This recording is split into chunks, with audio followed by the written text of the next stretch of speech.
उत्तर प्रदेश कांग्रेस अध्यक्ष अजय राय ने महान शास्त्रीय गायक पंडित छन्नूलाल मिश्र के निधन पर गहरी संवेदना व्यक्त की है। अजय राय ने कहा कि पंडित जी काशी की सांस्कृतिक धरोहर और भारत की सांगीतिक परंपरा के प्रतीक थे। वे काशी का गौरव थे। उनकी आवाज और गायन ने दुनिया भर में भारतीय संगीत को पहचान दिलाई। अजय राय ने उनकी मृत्यु को अपनी व्यक्तिगत क्षति बताते हुए कहा कि पंडित जी का योगदान कभी भुलाया नहीं जा सकता। उन्होंने दिवंगत आत्मा की शांति और शोकाकुल परिवार को धैर्य प्रदान करने की ईश्वर से प्रार्थना की। केंद्रीय रक्षा राज्य मंत्री संजय सेठ ने विजयादशमी पर देशवासियों को शुभकामनाएं दी। उन्होंने कहा कि ये पर्व बुराई पर अच्छाई की जीत का प्रतीक है। आज महात्मा गांधी और लाल बहादुर शास्त्री की जयंती भी है, जिनके आदर्श आज भी राष्ट्र का मार्गदर्शन कर रहे हैं। सेठ ने कहा कि प्रधानमंत्री नरेंद्र मोदी के नेतृत्व और गांधी जी के विचारों से प्रेरित होकर भारत दुनिया की चौथी सबसे बड़ी अर्थव्यवस्था बना है। उन्होंने बताया कि आज राष्ट्रीय स्वयंसेवक संघ भी अपने 100 वर्ष पूरे कर रहा है और सदैव राष्ट्र व समाज की सेवा में समर्पित है। महात्मा गांधी की जयंती पर झारखंड के राज्यपाल संतोष कुमार गंगवार और मुख्यमंत्री हेमंत सोरेन ने रांची के मोरहाबादी स्थित बापू वाटिका पहुंचकर राष्ट्रपिता को श्रद्धांजलि अर्पित की। इस दौरान मुख्यमंत्री हेमंत सोरेन ने कहा कि हमने महात्मा गांधी को उनकी जयंती पर याद किया और उन्हें पुष्पांजलि अर्पित की। उन्होंने कहा कि बापू जैसे महान व्यक्तित्वों पर हमें गर्व है, जिन्होंने सत्य, हिंसा और समानता के मार्ग पर दुनिया को अनोखा संदेश दिया। सोरेन ने कहा कि गांधी जी की जयंती का यह क्षण देश के हर नागरिक के लिए विशेष और प्रेरणादायी है। गोरखपुर में विजयादशमी के अवसर पर उत्तर प्रदेश के मुख्यमंत्री योगी आदित्यनाथ ने प्रदेशवासियों और देशवासियों को शुभकामनाएं दी। उन्होंने कहा कि ये दिन अच्छाई की बुराई पर विजय का प्रतीक है और हम सभी को इससे प्रेरणा लेनी चाहिए। योगी आदित्यनाथ ने महात्मा गांधी की जयंती पर उन्हें नमन करते हुए कहा कि गांधी जी ने सत्य और अहिंसा की शक्ति से दुनिया को नया मार्ग दिखाया। मुख्यमंत्री ने कहा कि बापू के आदर्श आज भी प्रासंगिक हैं और हमें उनके दिखाए रास्ते पर चलते हुए समाज और राष्ट्र की सेवा करनी चाहिए।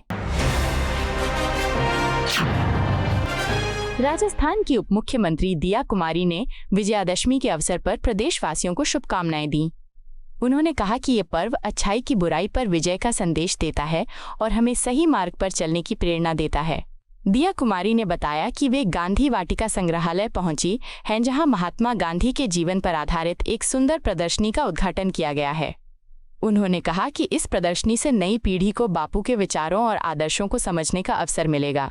उप मुख्यमंत्री ने गांधी जी के योगदान को नमन करते हुए सादा जीवन का संदेश साझा किया। उत्तर प्रदेश में भाजपा सांसद बृजलाल ने कांग्रेस नेता और पूर्व केंद्रीय मंत्री पी चिदम्बरम के बयान पर तीखा हमला बोला है। गौरतलब है कि चिदम्बरम ने कहा था कि 26/11 हमलों के बाद अमेरिका को भारत ने जवाबी कार्रवाई से रोका था। इस पर प्रतिक्रिया देते हुए बृजलाल ने कहा कि ये कांग्रेस की मानसिकता को दर्शाता है और अब पूरी दुनिया इसे जान चुकी है। उन्होंने आरोप लगाया कि कांग्रेस हमेशा से आतंकवाद और राष्ट्रीय सुरक्षा के मुद्दों पर कमजोर रुख अपनाती रही है। बृजलाल ने कहा कि भाजपा राष्ट्रीय हित के लिए किसी समझौते को स्वीकार नहीं करती। बिहार में केंद्रीय मंत्री गिरिराज सिंह ने कांग्रेस नेता पी चिदम्बरम के हालिया बयान पर कड़ा पलटवार किया है। उन्होंने कहा कि चिदम्बरम ने ये स्वीकारोक्ति बहुत देर से की है कि मनमोहन सिंह की सरकार कमजोर थी और उसमें इच्छा शक्ति की कमी थी। गिरिराज सिंह ने आरोप लगाया कि वास्तव में कांग्रेस की ये कमजोरी पाकिस्तान को लेकर उसकी वोट बैंक की राजनीति के कारण थी। उन्होंने कहा कि कांग्रेस ने हमेशा राष्ट्रीय सुरक्षा जैसे गंभीर मुद्दों की अनदेखी की है, जबकि प्रधानमंत्री नरेंद्र मोदी के नेतृत्व में देश की सुरक्षा और संप्रभुता सर्वोपरि है। महाराष्ट्र में शिवसेना यूबीटी की दशहरा रैली पर राजनीति गर्मा गई है। भाजपा विधायक राम कदम ने रैली को लेकर तीखी प्रतिक्रिया दी है। उन्होंने कहा कि हम आज उद्धव ठाकरे की रैली को रैली नहीं बल्कि एक विलाप का कार्यक्रम कहेंगे। कदम ने टिप्पणी करते हुए कहा कि ये रैली राजस्थान के पारंपरिक करुदाली कार्यक्रम जैसी होगी, जहां सिर्फ शोक प्रकट किया जाएगा। उन्होंने आरोप लगाया कि ठाकरे का भाषण कुछ टिप्पणियों तक ही सीमित रहेगा। मुख्यमंत्री एकनाथ शिंदे और थोड़ी प्रधानमंत्री नरेंद्र मोदी पर उसके आगे कुछ नया नहीं होगा। भाजपा सांसद मदन राठौर ने सेवा पखवाड़ा के तहत रेलवे स्टेशन पर सफाई अभियान चलाया। इस दौरान उन्होंने स्वयं झाड़ू उठाकर सफाई की और लोगों को स्वच्छता का संदेश दिया।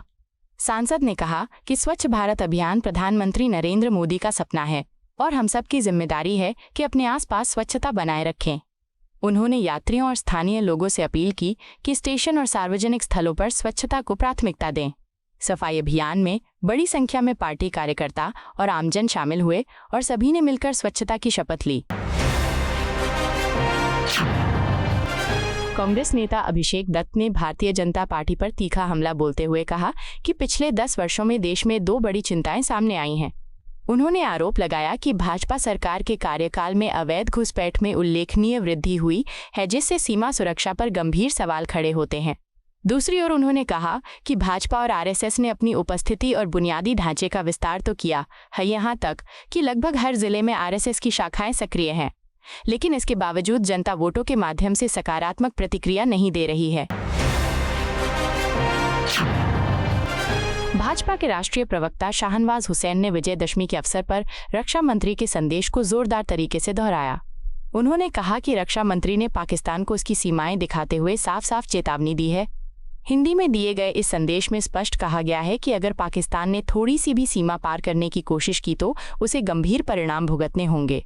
शाहनवाज हुसैन ने इसे देश की सुरक्षा के प्रति मोदी सरकार की प्रतिबद्धता बताया और कहा कि भारत अब किसी भी उकसावे पर चुप नहीं बैठेगा, बल्कि सख्ती से जवाब देगा। दिल्ली में खादी ग्रामोद्योग भवन में आयोजित कार्यक्रम के दौरान केंद्रीय गृह मंत्री अमित शाह ने खादी के महत्व पर प्रकाश डाला। उन्होंने कहा कि जब प्रधानमंत्री नरेंद्र मोदी गुजरात के मुख्यमंत्री थे तब उन्होंने राज्य में खादी को पुनर्जीवित करने का कार्य शुरू किया था। आज उसी प्रयास का परिणाम है कि खादी एक बार फिर लोगों के बीच व्यापक रूप से इस्तेमाल होने वाला उत्पाद बन गई है। शाह ने कहा कि खादी केवल वस्त्र नहीं बल्कि आत्मनिर्भरता और स्वदेशी विचार का प्रतीक है, जिसे प्रधानमंत्री मोदी के नेतृत्व में नई पहचान और लोकप्रियता मिली है। ओडिशा में गांधी जयंती के अवसर पर भाजपा सांसद संबित पात्रा ने विशेष कार्यक्रम में लोगों को संबोधित किया।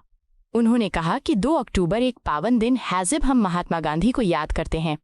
पात्रा ने बताया कि बेरोबोई का महत्व इसलिए है क्योंकि महात्मा गांधी यहाँ 7 दिनों तक रुके थे।